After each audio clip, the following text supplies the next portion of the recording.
If a person were to walk in off the street, sit down with a psychiatrist, the chances of him being prescribed a drug before he were to leave the office, I would have to put it at 100%. Psychiatrists prescribe drugs.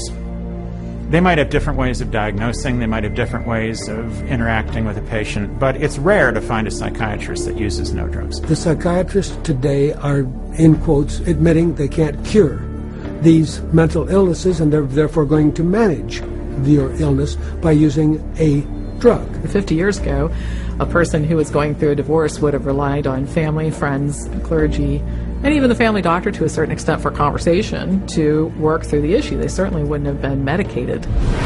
Αυτό συνέβαινε πριν την εποχή των ψυχοτρόπων. Οι ψυχίατροι, όντας στο κατώτερο σκαλοπάτι του ιατρικού επαγγέλματος, εργάζονταν σχεδόν αποκλειστικά σε ψυχιατρικά ιδρύματα. Μην έχοντας στη διάθεσή τους θεραπείες, δύσκολα θα λάμβαναν το σεβασμό του κοινού και των συναδέλφων τους ως αληθινοί γιατροί. Psychiatrists had for years been on the fringe of medicine. Typically, the standard doctor internist would have very low regard for psychiatrists because it was understood not to be a very clear science or art. Psychiatrists wanted to be viewed as physicians, as doctors, and in order to be viewed as physicians and doctors, the people they dealt with had to be viewed as patients. And if doctors dealt with diseases, then their patients had to be diseased. Psychiatrists had a wonderful opportunity, they felt, to become respected in the eyes of their peers. They raced to create a whole diagnostic book called the DSM, the Diagnostic and Statistical Manual, which was created by consensus. A group of psychologists and psychiatrists get together, and if they made common observations, they have a vote and they now classify a new disease. And they give it a number and it graduates into the DSM classification. And it's a dangerous book. It's a book that has many disorders that could apply to any one of us because the disorders are not real medical diseases. And it's things that apply to nearly all of us at times. Are you afraid of meeting new people? Are you afraid to speak in front of a large crowd of people? Does it make you nervous to go and to talk to your boss about a complaint? You can invent a mental disorder based on a checklist of symptoms, and that is exactly how the Diagnostic and Statistical Manual, the billing Bible for psychiatry, works. Από την πρώτη έκδοση του εγχειριδίου διάγνωσης και στατιστικών, DSM, το 1952, ο αριθμός των διαγνώσεων αυξήθηκε σταθερά. Από ένα λεπτό έντυπο 130 σελίδων, στο οποίο αναφέρονταν 106 δίθεν ψυχικές διαταραχές, το DSM μετατράπηκε σε ένα ογκώδες βιβλίο 886 σελίδων. Μόνο με τη χρήση αυτού του βιβλίου οι ψυχίατροι μπορούν να διαγνώσουν, να χορηγήσουν φάρμακα και να χρεώσουν για τις υπηρεσίες τους. Η ψυχιατρική βιομηχανία χρησιμοποιεί τώρα το DSM προκειμένου να εισπράττει πάνω από $72 δις από ιδιωτικές και δημόσιες ασφάλειες. The DSM is used to diagnose and then give a label, and the label is used for billing purposes. That's how they get paid. You have to have a term in the Diagnostic and Statistical Manual in order to then call it a disease and treat it as a disease and write a prescription for it. And so because they can vote it in, they can create, and then the drug industry can just take over and market their drugs for those new disorders. And those drugs were welcomed by psychiatry leaders because it made us real doctors. Of course, first the public had to believe that there was something wrong with them and that that thing wrong was biochemical and that that could then be treated by a drug which was supposed to cure all. And so it was relatively easy, I think, to say, well, look, let's start looking at mental illness as fundamentally a matter of chemical imbalance in the brain. Chemical imbalance is a term that's used as a marketing ploy, as opposed to anything that there's scientific evidence to support. Nobody has yet measured, demonstrated, or created a test to show that somebody has a chemical imbalance in their brain. Period. How do you market a drug that restores the chemical balance or corrects a chemical imbalance? How can you do that in good conscience if you don't even know what one is? The whole myth of the chemical imbalance was created to sell drugs.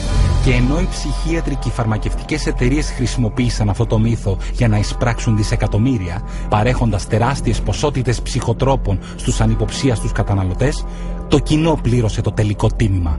Σύμφωνα με εκτιμήσεις, περίπου το μισό των Αμερικανών που διαπράττουν αυτοκτονία βρίσκονται σε θεραπεία με ψυχοτρόπα φάρμακα.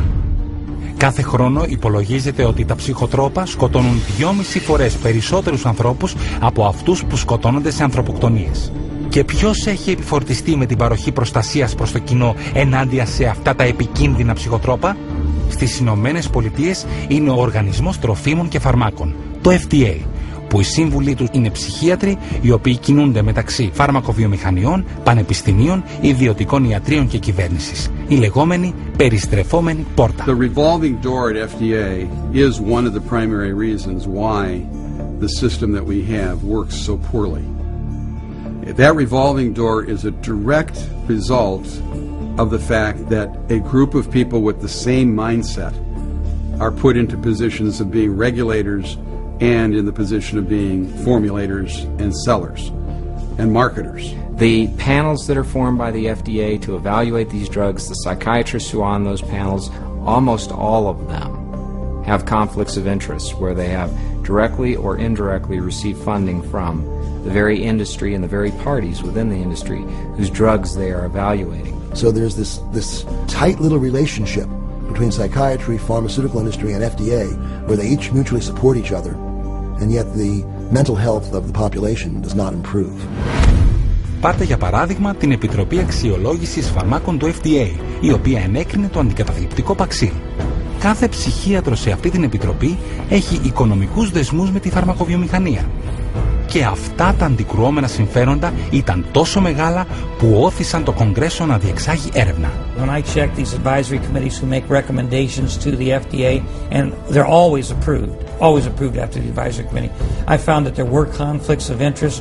I found that many of the people on the advisory committees had never filed a proper report on stocks and bonds that they owned that might be viewed as a conflict of interest, and they're by law supposed to do that. Και αυτό το δίκτυο των οικονομικά αντικρουόμενων συμφερόντων μεταξύ της ψυχιατρικής, της φαρμακοβιομηχανίας και του FDA εδραιώθηκε ακόμη περισσότερο το 1992 μετά την ψήφιση του νόμου για τέλος χρήστη συνταγογραφούμενων φαρμάκων, γνωστό ως πιντούφα. Έτσι το FDA θα πληρώνεται $100,000 ένα φάρμακο για να εξασφαλίσει ότι τα ψυχοτρόπα θα περάσουν από τη διαδικασία έγκρισης στα χέρια των συνταγογραφούντων γρηγορότερα από ποτέ. Congress told the FDA, your job is no longer to make sure drugs are squeaky clean safe before they get out on the market. Your job now is to hurry up and get new drugs on the market faster. It acted to set the priorities of the FDA. So that if there was a fee paid for a particular drug approval, it could be put on the fast track and rushed to market with less than the usual scrutiny that the FDA would give it.